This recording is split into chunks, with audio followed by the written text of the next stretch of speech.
So there's just been an earthquake. Woken up today to the news that Greece is going into lockdown.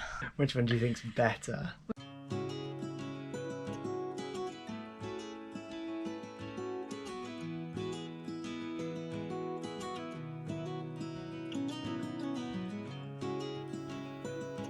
Hey guys, welcome back to another episode of To Get Lost. This week was a bit of a dramatic one on board Hot Chocolate, with lots going on and a lot to process. We hope you enjoy, and if you do, then please give us a thumbs up and subscribe. It really helps us out. A big shout out to JTH, our newest patron. Your support means the world to us, and we've included lots of Tiny Cat in this episode just for you. So there's just been an earthquake on Samos, and quite a big one. We're on Leros.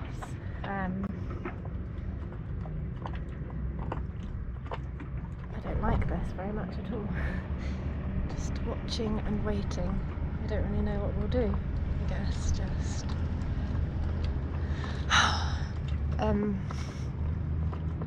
yeah.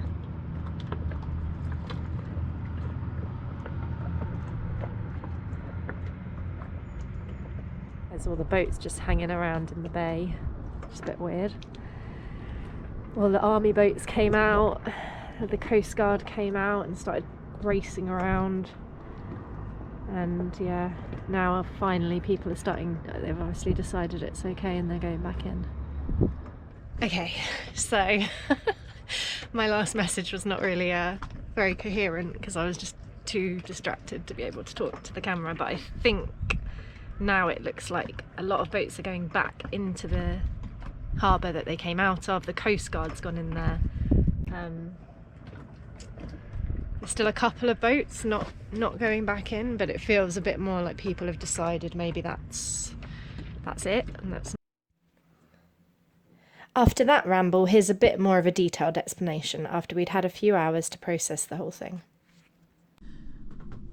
Adam was working and I was just on my laptop in the boat, and there was this really weird shudder, like quite a big shudder, and we both sort of looked at each other and were like, what was that? But it like passed quite quickly, and in this anchorage we know that loads of big ferries are coming and going all the time, so we're like, well, maybe it was just like, yeah, the boat moving around isn't like an unusual thing, but it was weird. Yeah, it was weird. It was weird enough for us to both be like, oh, what was that? Yeah. And then yeah, we just carried on working, and then Adam's phone kept going off and he was like, what is that? Why does it keep going off? I was like, oh my god, who needs me that badly? Go away. I'm working. Yeah. Checked his phone and he was like, there's been an earthquake. Yeah. Said extreme emergency alert, magnitude 7 earthquake off Samos, which is where we've just come from. Yeah. Like avoid all coastlines and sea areas. Don't do anything near the sea. High risk of tsunamis and like giant waves. So obviously I flipped out. Yeah.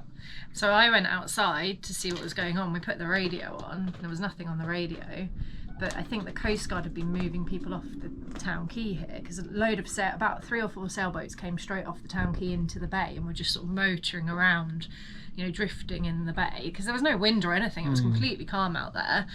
It was a bit ominous, really. Yeah, Adam had a really important work phone call in a couple of hours that he was furiously prepping for. So I was like, I wasn't even meant to be working that day, but I was like, what are we meant to do? What are we meant to do? And we were like, well, let's put out some more anchor chain, and just then if a big swell comes in, we'll be safe. We're quite far offshore in this anchorage anyway.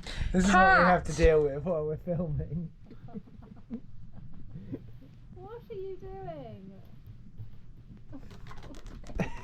We're not supposed to be active right now. You are demented. What were you saying? So we got Adam's hard at work, and I was like, okay, well, what do we do? Because obviously, if a swell comes in, we don't want to be near the shore. We want to be off the shore. But also, we're in hardly any water, so we just put all our chain out, and we're like, well, if a swell comes in, we'll be 10 to 1 and we can ride it, and we're quite a way offshore here as well. It's quite a nice protected anchorage with quite a thin entrance into it as well, so I felt alright. I couldn't. You didn't think there was going to be? Nah, and the island was between us and where it happened, so okay, swell could have come in, but a tsunami would have had to have gone over the mountains in front of us. So it would have had to be pretty damn big. Yeah, like really serious. But a swell could have come in from the side, but I guess it would be a lot less. Anyway, we weren't really sure what we were doing or what we were expecting. We didn't even know how bad it had been, because at that point reports were coming through from Samos that it was sort of, I mean, a few buildings were a bit damaged, but it sounded sort of okay.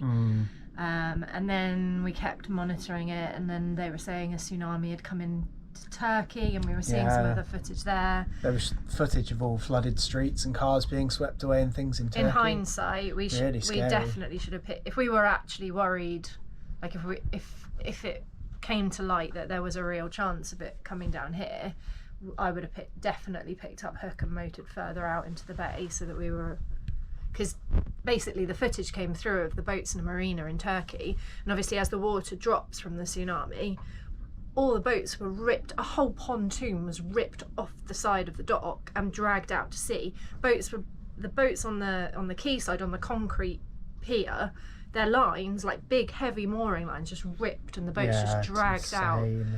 They're pulling the slime lines out and stuff, you know, like really scary. Big, chunky, proper industrial line. Oh, yeah, scary stuff. So yeah, I think you would be safer just not being and not having any. I don't really know.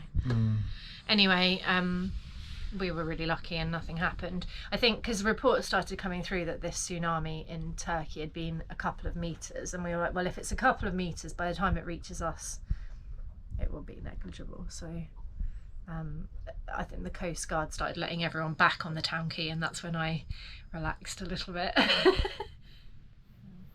Yeah, really, really scary. I mean, crazy times. Thank God for Tiny Cat, because otherwise 100% we fell in love with Samos. Like, we absolutely loved it there. It was probably our favourite place that we've been, don't you think? Yeah, it's beautiful. And if we'd still been on Samos, I think we would have been fine. We had a friend who had friends on Samos, and they said it was fine. I mean, it wasn't fine, obviously, it was horrible, but as in, you know, could have been a lot worse. Yeah, they have a boat there, and it wasn't the boats weren't affected. So I think, you know, we probably would have been okay, but it's just so sad, and like all the chaos and destruction there would have been just horrible to see. Crazy, huh? I feel quite lucky that Tiny Cat had to have her jabs, so that we had to leave it, because I would have just stayed there. I would have happily stayed there for a month, just pottering around. Yeah, it's beautiful. So add that to the list of experiences. Not cool, but I guess we've learned a lot from it. But just really a horrible thing to happen, especially because Greece was celebrating their national holiday, and it was just really, really horrible timing, to be honest. I'm gonna have to stop filming because my shoulder is like. Is it working through a tsunami warning? I don't think everyone thinks I'm joking, because I posted and said we've just been through a magnitude 7 earthquake. And everyone was like, "Lol, I hope you've got insurance." I was like, no, I mean, like, actually, like, I've just got an alert on my phone that says there might be a tsunami and we might die. Like, oh yeah, we could well position that as a marketing stunt. Well, you've been really good to just stay below and concentrate. I've been flipping out. Well, we're about to do a serious investment call, so I've got work to do, you know. All right, Mr. Important. We had planned to only stop in Laki to get provisions and water before heading west, but with back-to-back high winds and lots of work commitments, we found ourselves pinned down longer than we'd hoped. Still, we made the most of being stuck in one place, with regular trips to the fresh fruit and veg stall, and even made our own Halloween fun on board hot chocolate.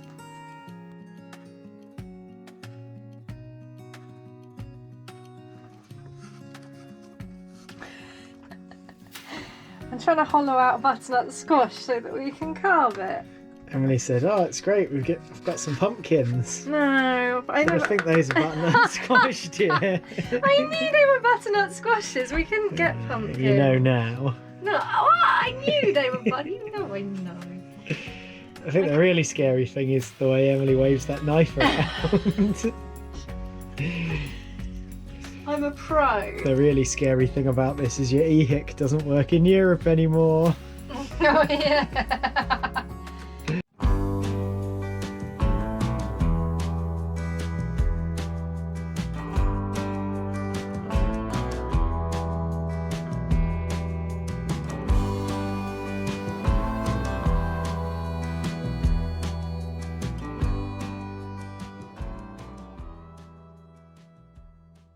do you think is mine and which one do you think is Adam's? Yeah, we should definitely have a poll on that. Mine's this one. Which one do you think's better? Which one's better? Mine or Adam's? Spoiler alert, it's mine. Yours is pretty damn good. Are you kidding? Mine is way better than yours. Mine's got a cat in it though. So I just win by default because it's a cat. No, mine's much more original and It is. boat related. I'll give you that. Mine's cat related though, so I win. Overall. I disagree. So we're having a Halloween themed evening. We've listened to spooky music, carving butternut squash pumpkins, and now we're going to watch a scary film, right?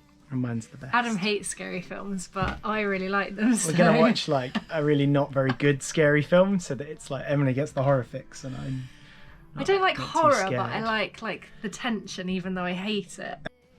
This cat is taken to jumping on our shoulders. We can be stood halfway across the boat and she'll still leap for the shoulder and usually make it. It's fine, tiny cat, except for it hurts when you dig your claws in. It really does, promise. Do you want to get off? Oh, oh, oh.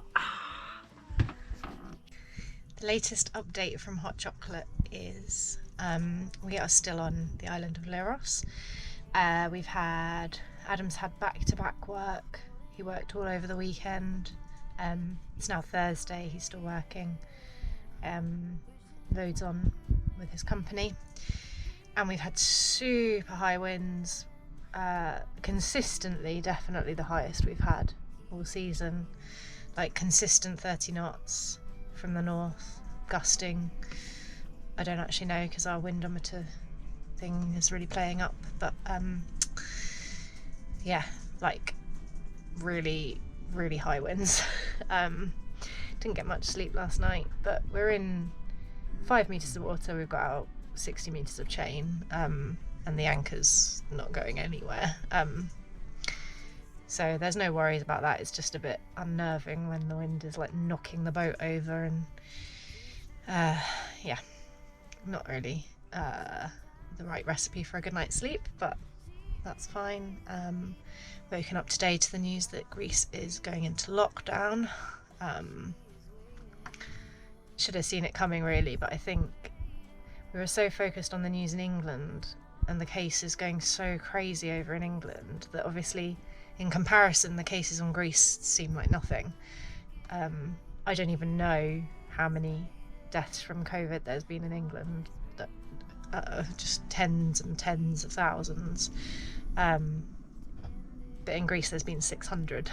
So it's felt a bit like really far removed, I guess, and we just hadn't anticipated Greece going into lockdown again. We just didn't really think it was a possibility, I guess, because they've just done so well with it, but their cases have spiked, so I guess they want to keep doing well with it and stop that from happening, which is really, this is how they were so successful this summer, by stamping it out so early. So I guess we really should have seen it coming, but we didn't. So we are pinned down by this really high wind. It's Thursday, the wind's not letting up until Sunday at least, at the earliest. There's no way I'm going out in 40 knots of wind. So we are going to be on Leros, I guess, and that will be it. The lockdown will start on Saturday and we don't really have a choice. That's just, we're here. Trying to look at our options. There's a town quay here which should be really sheltered from all directions, so maybe we'll go and look at going onto the town quay today. We don't really like going onto town quays because we hate med-mooring, but just for safety maybe we'll look at that to wait out these 3 weeks, because who knows what the weather will be doing in 3 weeks time, and we won't have a choice. We'll have to be here. We won't be able to run away from it. There's also a marina here with a yard. We were booked to go. Our plan was, as soon as the weather cleared up on Sunday, Monday, Tuesday, to head over towards Athens and get the boat out of the water and fly home to be with our families for Christmas, but that doesn't look like it's going to happen. when we planned it to happen. So yeah, we're a bit up in the air really. I don't know what we're doing. At least we are in a safe bay for the next week at least. And then we'll see. So the rules are that we have to send a text message if we want to leave the boat for any reason and basically get permission. And I think you can leave for half an hour to get food or whatever, and then time's up back on the boat. So yeah, a bit demoralising, a little bit of a sad way to end the season really, but we've been so lucky, like we can't complain. We've been so lucky this season, so got to try to keep smiling and bear that in mind. And we are in a really good place for a lot of things. We've got free water here, we've got good protection, we've got food. There's a really nice fresh food market. Adam brought home fish for dinner today after he got his hair cut. So yeah, we're lucky, we're really lucky, but it's a little bit challenging at times, this COVID ordeal.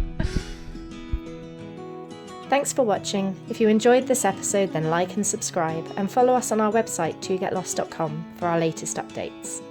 Thank you to our patrons for supporting these videos.